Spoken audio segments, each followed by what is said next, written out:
Mollywood hero Dulquer Salman కలిసొస్తున్నాయి కదా అని ఓ genre films కి కనెక్ట్ అయ్యాడు.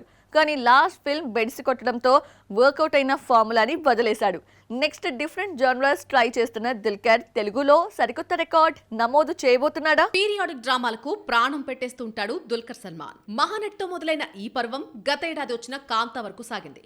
1950-70 దశకంలో సౌత్ సినీ ప్రపంచాన్ని ఏలిన సావిత్రి స్టోరీ ఆధారంగా తెరకెక్కిన మహానటిలో జెమినీ గణేశన్ పాత్రలో మెస్మరైజ్ చేశాడు దుల్కర్. 1980 స్టోరీ కథగా వచ్చినటువంటి సీతారామం కూడా బ్లాక్ బస్టర్ హిట్ అందుకుంది. 100 కోట్లు కొల్లగొట్టిన లక్కీ భాస్కర్ కూడా పీరియాడిక్ డ్రామానే. తెలుగులో పీరియాడిక్ డ్రామాలతో హ్యాట్రిక్ హిట్ నమోదు చేసిన దుల్కర్ సక్సెస్ స్ట్రీక్ కు అడ్డుకట్ట వేసింది తమిళ ఫిల్మ్ కాంతా. గతేడాది వచ్చిన ఈ పీరియాడిక్ థ్రిల్లర్ అంచనాలను అందుకోలేకపోయింది. దీంతో వెంటనే రూట్ మార్చేశాడు. సరికొత్త జోనస్ ట్రై చేస్తున్నాడు.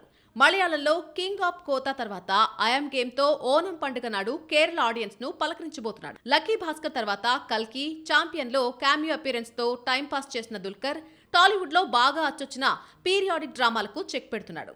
ఆకాశంలో ఓ తార ఇన్స్పిరేషనల్ జోనర్ మూవీగా వస్తుండగా DQ41 రొమాంటిక్ లవ్ స్టోరీగా తెరకెక్కుతోంది. ఇందులో ఏ మూవీ హిట్ కొట్టినా నాన్ పీరియాడిక్ జోనర్ కేటగిరీలో కూడా లక్కీ భాస్కర్ సత్తా చాటినట్టే, సరికొత్త రికార్డ్ క్రియేట్ చేసినట్టే.